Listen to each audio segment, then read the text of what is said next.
You know, our lives begins to end when we stop thinking about things that matter. Have you heard the news? Soon government gonna take over the internet, and it's gonna be like in communist China that hit America.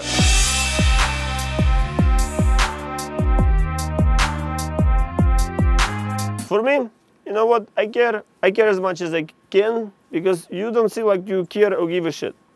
Because Chinese already gave up their freedom, now it's coming here. For me, I will survive. I lived in communism, I know how shit runs there. I have people here, I know, occupation, black market, I'll survive. But it sucks. It sucks for me, it sucks for you children, because internet now gonna be controlled again by the same gatekeepers that they've been controlling for the rest of last century. We had religion first control us, then we have science, and now science rely on technology and electronics. Everybody's just thinking, oh, if machine said so, then it means so. So now everybody's about all this bullshit, but nobody's actually about anything. Because you come, you ask people, hey, what you doing? And they're like, oh, fuck you, I don't do nothing. Listen. Major government trying to control internet. Or people say, oh, we're against the control. No, you're not. Or, oh no, if the internet is going to be there, everybody's going to be cheap and it will be a new world order. You know, ordering things, it's good. First it comes this thing, then it comes this thing. If you put like barrels on the cart, you put 1 barrel, 2 barrel, 3 barrel, and then you climb them like this. There is an order. Why? Because if there will be no order, everybody's going to be there unique and fucking doing what they want. These little barrels going to fall down. You should know, America, because you came from places where they make wine. You make whiskey. You have to understand, order is not bad. What is bad is when you have a gatekeeper, which is an eternal problem. It's everywhere. The gatekeeper is the person who actually decides where does the message should go. If I come to your place and I tell you, listen, I have a message for you, usually we have somebody at the gates, whether it's be a secretary or it could be a security guard.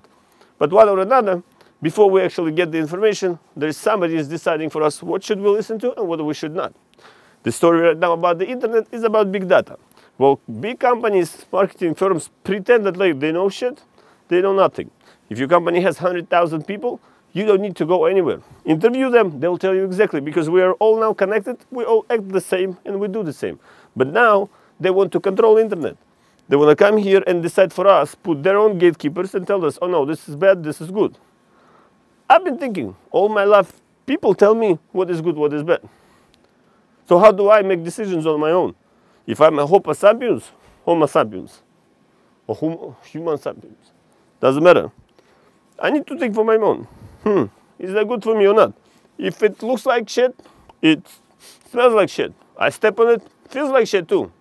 You shouldn't try it, most likely shit. But if it's something that you don't understand, don't be scaring.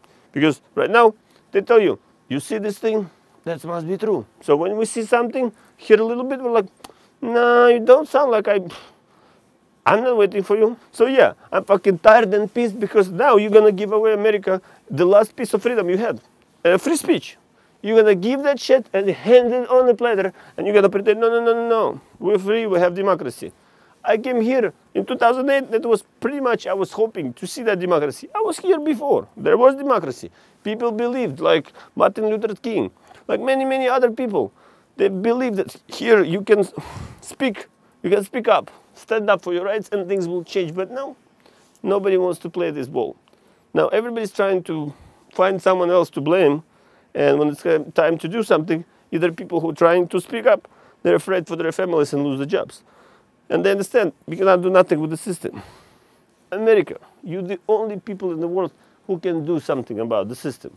We were all slaves. You did something about it. You had a dream. You drove all the way across the ocean and you found that place to be free. Free of monarchs, free of gods, free of all these things, and free to believe in whatever you want. And now you're feeling bad about it. You're feeling bad that you have to like these guys and you have to like that guy. And people come here and they shit here. And you're afraid. You're concerned about your children and you're like, fuck that. You see, you cannot do that. You have to live for it. You have to live for your belief because it says there, in God we trust. Your God. But you don't trust him. You don't trust him anymore because you don't believe that you still got it. But America, you still did. Me, Nico, here with you. Anybody missing? You already have some people who back you up. I know you probably forgot and you like sleeping. Wake the fuck up, America. If they will take your internet away, it will make you pay extra money for the internet. Your milk costs $9. Your eggs, free cage, $7. Bitch, please, really? Tomorrow, my shit gonna be costing money just to poop out of my ass.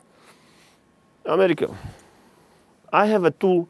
My grandma passed it on. She said, Nico, mi hijo, go to America. Your brothers and sisters living there, find them. Find them and tell them it's okay. It's okay to be afraid. It's okay to forget. She still got you. I'll give you that gift in the next episode. Subscribe. We'll discuss details later. But you're gonna love it. It's good when you're alone, you're afraid. When you're not alone, you have some boys with you, we can make some shit happen. Peace, love you, Nico here.